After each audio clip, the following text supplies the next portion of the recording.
अब मैं आता हूं शिवम त्यागी, क्या कहेंगे आप? क्योंकि उप मुख्यमंत्री केशव प्रसाद मौर्य तो कह रहे हैं कि प्रायश्चित का मौका था और वो भी इन लोगों ने गवा दिया। देखिए, मैं तो सबसे पहले एक ही चीज़ कहना चाहूँगा कि दो प्रवक्ताओं को आपने बोलने के लिए कहा, दोनों ने अपना अपना जवाब दिया। मेरा एक छोटा सा सवाल कंचना जी से है। उन्होंने कहा कि इस देश में जो है बहुत सारे लोग हैं, मैं तो सब धर्मों को मानती हूँ, धर्म जो है निजी विषय है, ये दिखाने का विषय नहीं है। लालू प्रसाद यादव हिंदू होते हुए अपने घर में मुहर्रम मनवाएं, राबड़ी जी उसमें पूरा पूजन समारोह करें, हमें कोई नफरत नहीं है उससे, लेकिन उसके बाद उसको वीडियो बनवाएं, फिर मीडिया में पहुंचवाएं। धर्म अगर इतना ही निजी विषय है तो वो तो मुहर्रम में भी निजी विषय रहता होगा, फिर ऐसे कैसे पब्लिकेशन होता है उसका। और दूसरा, इन्होंने एक और चीज कही कि इस देश में बहुत सारे अंधभक्त हैं। मेरा सीधा सवाल है, इस समय इस देश में जितने भी लोग हैं जो राम भक्ति में लीन हैं, मर्यादा पुरुषोत्तम भगवान श्री राम के गानों की धुनों पर नाच रहे हैं, गा रहे हैं, खुश हैं। अगर वो अयोध्या में होते, अगर उनके ऐसे कर्म होते, उनके जो सीनियर पार्टी के लीडर्स हैं, तो मुझे पूरी उम्मीद है कि वो देख पाते। लेकिन मैं इनसे पूछना चाहता हूं कि मर्यादा पुरुषोत्तम भगवान श्री राम के आने की खुशी में, प्राण प्रतिष्ठा की खुशी में जो लोग, ये पूरा देश झूम रहा है, ये भक्त हैं या अंधभक्त हैं? सीधा सवाल है। कंचना जी, फिर मैं आगे कंटिन्यू करूं। ये इन्होंने बहुत ही सटीक सवाल किया, मैं इनको जवाब दे देती हूँ। भाई साहब, जिनकी आप बात कर रहे हैं, जो बाहर से स्पेसिफिक जवाब दीजिए। आपको बता देती हूँ, लेकिन उसी अयोध्या में जो राम पथ बना, 800 से ज्यादा घर उजाड़ दिए गए। भक्त है या अंधभक्त है? तोड़ दी गई है। ज्ञान नहीं चाहिए, ये ज्ञान सब पे है। जी न्यूज के दर्शक सारे ज्ञानी हैं और चिल्लाने से कुछ होगा नहीं। भक्त है या अंधभक्त है? मत उठाइए।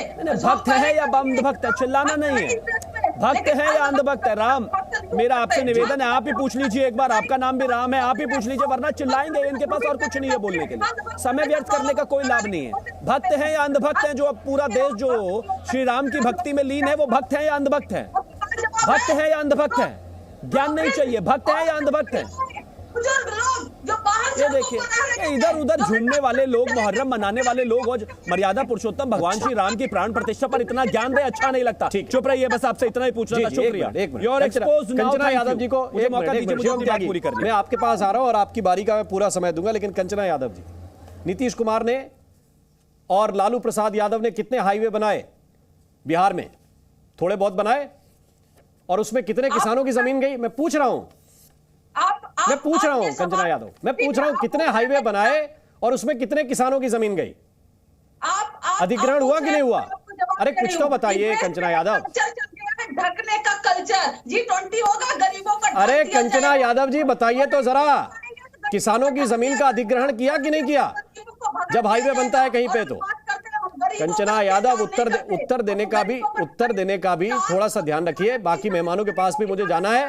मैं सिर्फ इतना समझाना चाहता हूं कि अगर नीतीश कुमार हाईवे बनाते हैं तो गरीब किसानों की जमीन जाती है, उसके बदले दिया जाता है मुआवजा, और इसको कहा जाता है डेवलपमेंट का मॉडल। इसी को तो कहा गया कि बिहार में नीतीश कुमार है।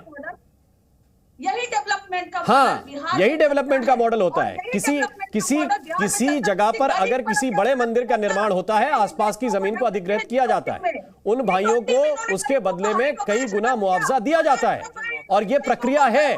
लेकिन अगर आप अगर आप इस व्यवस्था को यह समझती हैं कि ये किसी का घर उजाड़ देना है, उसके बदले में पूरी अयोध्या को संवार देना है, तो आपको थोड़ा सा विचार करना पड़ेगा। और ऐसा कई जगहों पे हुआ है, सिर्फ एक जगह पे नहीं हुआ, सिर्फ एक जगह पे नहीं हुआ।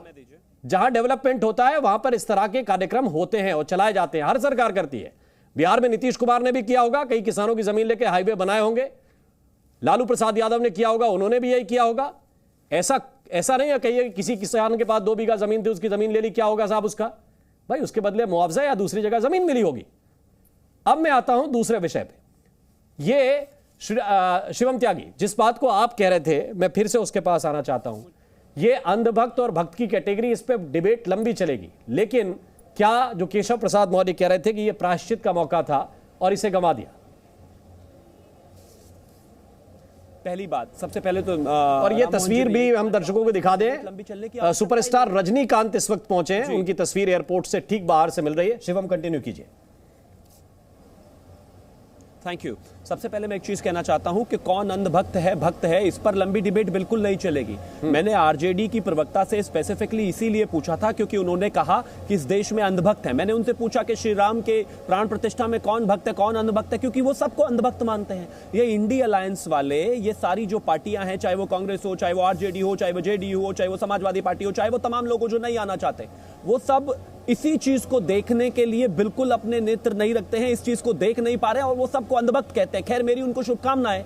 आप इस तरीके से चीजें, मर्यादा पुरुषोत्तम भगवान श्री राम का अपमान करना चाहते हैं, सुप्रीम कोर्ट के वर्डिक्ट के बाद भी आपकी भाषा ये है, मैं मानता हूं इससे ज्यादा किसी की मति हर लेना क्या ही होता है। अब आगे आता हूं। आपने कहा कि भाई जो केशव प्रसाद मौर्य जी ने कहा कि प्रायश्चित का समय था, बिल्कुल था। मैं मानता हूं मर्यादा पुरुषोत्तम भगवान श्री राम का नाम लेते ही पहली छवि अगर कोई आती है तो दया और मतलब एकदम एक पूरे तरीके से जो चीजों को लेकर चलना होता है वही होता है। लेकिन बावजूद उसके उनको निमंत्रण दिया गया, इस पर मैं मानता हूं कि कहीं ना कहीं कुछ लोगों ने ऐतराज भी जताया, लेकिन बावजूद निमंत्रण दिया गया कि मर्यादा पुरुषोत्तम भगवान श्री राम के मंदिर में जो पुनरुत्थान हो रहा है, प्राण प्रतिष्ठा हो रही है, आपको आना चाहिए। लेकिन लोगों ने जो प्रायश्चित का उनको एक मौका मिला था वो भी ठुकरा दिया, और ठुकराने का बहाना कम से कम 1000 है। कोई कहता है कि राजनीति हो गई है, कोई कहता है मोदी और संघ का इवेंट हो गया। अरे संघ का इवेंट हो या मोदी जी का इवेंट हो, कमाल की बात है।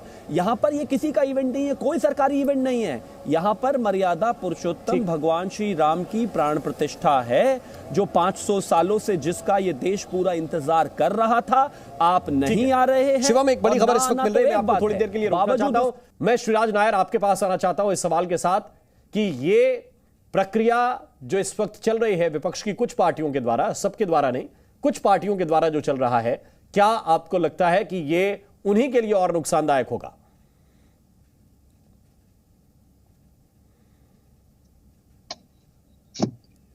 अब जो समय है, एक दिन भी पूरा शेष नहीं है। कल प्राण प्रतिष्ठा है भगवान श्री राम के अयोध्या में जन्म स्थान पर जी। सभी लोगों को हर्षोल्लासित होना चाहिए। आज भी इतना नकारात्मक ये विचारधारा लेके चल रहे हैं। मैंने बार बार कहा, गलती एक बार होती है इंसान से। ये लगातार 2014 से पहले लगातार सारे जो आज के तथाकथित विपक्ष हैं, एक के बाद एक चुनाव हारते जा रहे हैं। और क्यों हार रहे हैं? कांग्रेस पार्टी ने तो बाकायदा एक कमीशन का गठन किया था और तत्कालीन डिफेंस मिनिस्टर, रक्षा मंत्री आदरणीय श्री ए.के. एंटनी साहब को कारण के लिए, लॉस्ट केस एनालिसिस के लिए, क्यों हम हारे इसकी जांच करने के लिए उनके नेतृत्व में कमीशन बिठाया था। और ए.के. एंटनी साहब ने यह निष्कर्ष निकाला, कांग्रेस इसलिए हार रही है लगातार चुनाव के बाद चुनाव, तुष्टीकरण के कारण और सामान्य जनमानस के अंदर एक छवि बैठ गई है, कांग्रेस हिंदू विरोधी है, इसलिए कांग्रेस लगातार चुनाव हार रही है। अब उसके बाद भी उनके एंटनी कमीशन की रिपोर्ट को भी इन्होंने कूड़े में फेंक दिया और अंततोगत्वा एंटनी साहब का सुपुत्र अनिल एंटनी जाके बीजेपी में शामिल हो गया। मतलब आज सभी लोग छोड़कर भी जा रहे हैं, फिर भी रावण के जैसा जिद, कुंभकर्ण भी मारा गया, मेघनाथ भी मारा गया, विभीषण ने भी दल बदल दिया, सब हार गए। लेकिन अहंकार, ये मूर्खतापूर्ण अहंकार पूरे विपक्ष को लेके डूबेगा। कल हमारी जो बहन बैठी है, कल आदरणीय श्री लालू यादव को नेल्सन मंडेला के साथ जोड़ रही है। अब एक चारा चोर कहां, एक नेल्सन मंडेला जैसे महान व्यक्तित्व कहां? तो मूर्खता की भी एक पराकाष्ठा है। अब भी समय है, अब भी समय, जैसे रावण को समझाया, रावण नहीं माने, लेकिन अब भी समय है। सारे विपक्षी जो रामद्रोह कर रहे हैं, राम की शरण में आए, हिंदू धर्म की शरण में आए, सभी को एक समान गिने, तो आने वाले चुनाव में शायद इनके कुछ 2, 4, 5 सांसद चुन करके आएंगे। नहीं तो दुख तो एक ही बात का है, हम लोकतंत्र में हैं। लोकतंत्र में एक सकारात्मक विपक्ष होना चाहिए। यहाँ पे विपक्षहीन सरकार की ओर हम जा रहे हैं और ये देश के लिए अच्छा नहीं है, और उसके लिए जवाबदार मैं पूरी दानिश कुरैशी को इन कराना चाहता हूं, फिर आपके सवालों का उत्तर लेने के लिए मैं आरजेडी के पास जाऊंगा। जी न्यूज़।